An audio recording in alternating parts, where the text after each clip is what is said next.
अस्सलाम वालेकुम व्यूअर्स, मैं हूं आपका मेज़बान अब्दुर्रहमान। आज हम आपके लिए ऑयल एंड गैस सेक्टर से एक बहुत अच्छी खबर लेकर हाजिर हुए हैं। हुकूमत ने बलूचिस्तान के अंदर वाक़े 8 नए ऑयल और गैस के ब्लॉक्स को ऑक्शन कर दिया है और 13,784 मुरब्बा किलोमीटर ऐसा पोटेंशियल एरिया जहां पर तेल और गैस के वसी ज़खायर मौजूद हैं वो बिडिंग के लिए दे दिए गए हैं। ये एक बहुत अच्छा स्टेप है। 2019 के अंदर उस वक्त की पीटीआई हुकूमत ने 41 ब्लॉक्स क्लियर किए थे जिनको ऑक्शन करना था।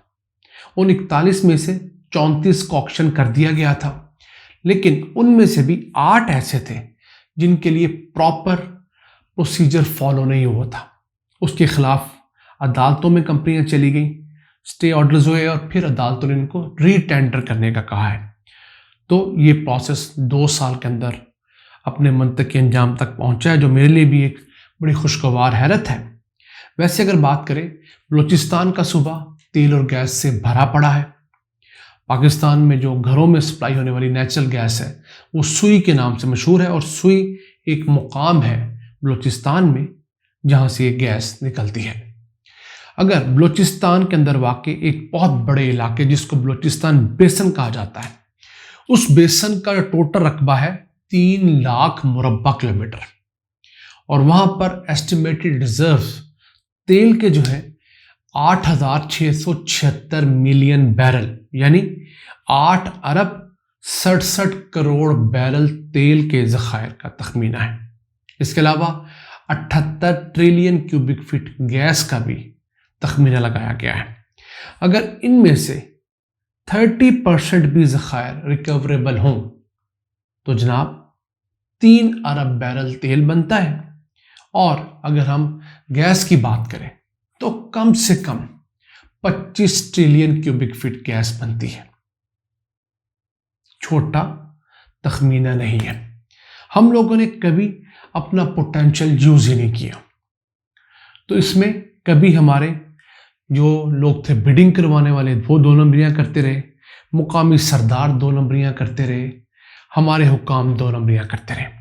अब जाकर बलूचिस्तान को ऑयल और गैस से मुनासिब सी आमदन भी होने लगी है। हर साल तकरीबन 15 से 20 अरब रुपया बलूचिस्तान की हुकूमत को फेडरल हुकूमत की जानब से, कंपनीज की जानब से रॉयल्टी की मद में और टैक्सेस की मद में जाता है, जो ऑयल एंड गैस सेक्टर देता है। हाँ, थोड़ा है, इसको बढ़ना चाहिए, लेकिन इसके अंदर निगोशिएट फिर किसने करना है? बलूचिस्तान हुकूमत ने करना है। अगर वजीर आला अच्छा होगा, अपना मफाद सामने नहीं रखेगा तो अच्छी डील बना लेगा। अगर उसने अपना कमीशन लेना होगा तो बलूचिस्तान पूरे को बेच जाएगा।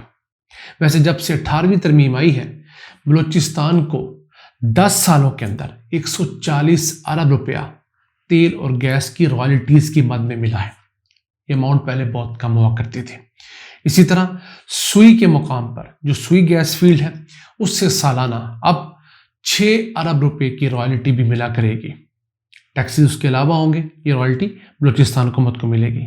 इसके साथ साथ जो सुई का शहर है उसको फ्री गैस मिलना शुरू हुई है। अब एक बात यहाँ याद रखिएगा कि लोग समझते हैं जिस इलाके से गैस निकले शायद उस पूरे ज़िले को गैस फ्री मिलनी चाहिए। ऐसा नहीं है। कानून ये है कि जिस कुएं से गैस निकली है उसके 5 किलोमीटर के रेडियस के अंदर जो भी गांव या शहर आएगा उसको फ्री ऑफ कॉस्ट गैस दी जाएगी, 5 किलोमीटर के रेडियस में। तो अब सुई गैस फील्ड से 4 किलोमीटर की मुसाफत पर सुई का टाउन है, छोटा सा शहर है, उसको गैस मुहैया होना शुरू हो गई है। इसके अलावा देहात को भी मिल रही है। तो जहां पर गैस का कुआं होगा उससे 5 किलोमीटर की मुसाफत नापी जाएगी। ये नहीं हो सकता कि आप उस पूरे ज़िले को ही गैस फ्री बांटना शुरू कर दें। दुनिया में ऐसा कहीं भी नहीं होता। एक और चीज़ लोगों का एक खदशा है, शिकवा है कि जनाब अगर गैस निकली है, तेल निकला है तो उसी सूबे को दे दिया जाए। ऐसा नहीं होता। वफाक के जितने भी पार्टनर्स होते हैं, प्रोविंसेस होते हैं, सूबे होते हैं, वो मिलकर चलते हैं। तो अगर पंजाब बलूचिस्तान से, सिंध से गैस लेता है तो उसके बदले में इन दोनों सूबों को गंदम देता है, इनको दूध देने वाले जानवर देता है, दूध देता है, इसके अलावा लाइफ स्टॉक देता है। तो देते हैं और कुछ लेते हैं, तभी दुनिया भर में वफाक बड़े मुल्क चला करते हैं। वापस आते हैं आज की स्टोरी की तरफ। ये 8 ब्लॉक्स किन किन एरियाज में वाक़ हैं। पहला ब्लॉक कहलाता है लटगश्त, 2460 मुरब्बा किलोमीटर और ज़िला है वाशक।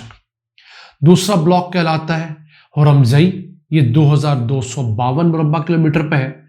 ये किला अब्दुल्ला और पशीन के एरिया के अंदर वाक़ है। तीसरा है लुगाई, ये 2344 मुरब्बा किलोमीटर के ऊपर है। ये भी किला अब्दुल्ला और पशीन के एरिया में है। चौथा चंगाई, ये निस्बतन छोटा ब्लॉक है, 345 मुरब्बा किलोमीटर पर पशीन ज़िले के अंदर है। फिर तनिष्पा, ये जोब और किला सैफुल्ला के अंदर है, 2400 किलोमीटर के ऊपर। फिर तनशीपा, ये 2400 किलोमीटर के ऊपर है।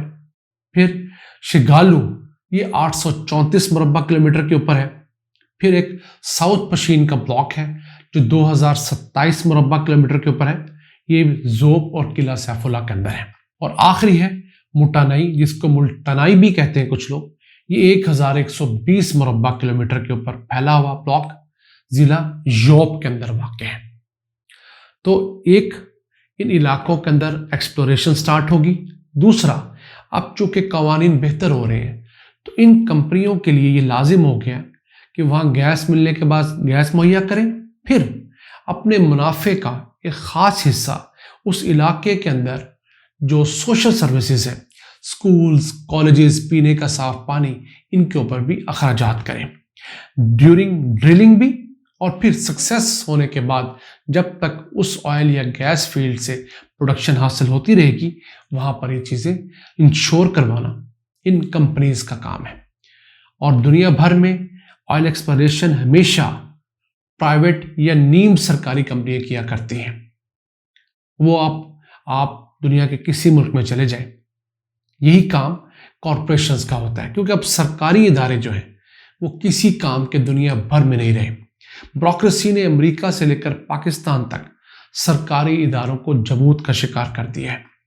तो हमें भी प्राइवेट सेक्टर को हमेशा नेगेटिव होकर सोचने से पॉजिटिव होकर सोचने की तरफ देखना चाहिए और हमें उनको फ्लोरिश करने देना चाहिए। हाँ, हुकूमत को अपना जो काम रखना चाहिए वो सर्विलेंस के ऊपर रखना चाहिए, और हुकूमत इस चीज़ को इंश्योर करवाए कि प्राइवेट सेक्टर के लोगों का इस्तेहसाल ना करें।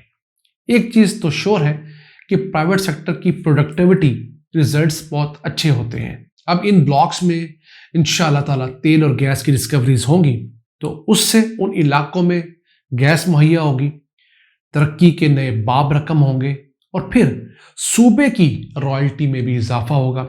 सूबे के अंदर जो टैक्सेस की मद में और दूसरे तमाम ऑयल गैस सेक्टर से जो पैसे हुकूमत बलूचिस्तान लेती है उसमें इजाफा होगा।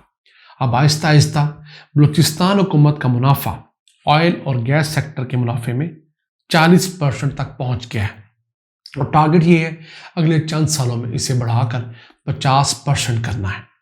तो बहुत अच्छा मुनाफा है, बशर्ते इस पैसे को सही जगह इस्तेमाल भी किया जाए। अब बलूचिस्तान को एक बहुत बड़ा हिस्सा वफाकी हुकूमत देती है। हालांकि बलूचिस्तान का हिस्सा टैक्सेस कलेक्ट करने में, आम टैक्सेस कलेक्ट करने में, इनकम टैक्स, सेल्स टैक्स में ना होने के बराबर है। हमारे बलोच भाई अगर शिकवा तो करते हैं, लेकिन वो ये बात नहीं कहते कि जनाब जितना टैक्स चोरी बलूचिस्तान में होता है शायद ही कहीं होता हो, जितनी कस्टम चोरी की गाड़ी बलूचिस्तान में घूमती है शायद कहीं घूमती हो, जितना टैक्स चोरी का पेट्रोल, डीजल और खाने पीने की अशिया ईरान से स्मगल होकर आती हैं, इलेक्ट्रॉनिक स्मगल जितना बलूचिस्तान में बिकता है कहीं नहीं बिकता। तो बाकी तमाम सूबे तो अपने यहाँ से स्मगलिंग रोककर बहुत बड़ा हिस्सा टैक्सेस का कलेक्ट कर लेते हैं, लेकिन बलूचिस्तान और केपी के कुछ इलाकों में आज भी स्मगलिंग रूज पर है। तो बलूचिस्तान को चाहिए कुछ पैसे खुद भी अब कमाए, सिर्फ तेल गैस पर इंतजार ना करें या वफाकी हुकूमत पर नहीं, अपने यहाँ स्मगलिंग को रोके और अपने रेवेन्यूज में जब खुद इजाफा करेगा, फिर उसको प्रॉपर जगह पर ये सूबा लगाएगा, तभी जाकर लोगों की जिंदगी बदलेगी। आज के लिए इतना ही। अपने मेजबान अब्दुल रहमान को इजाजत दीजिए। अल्लाह के बाद।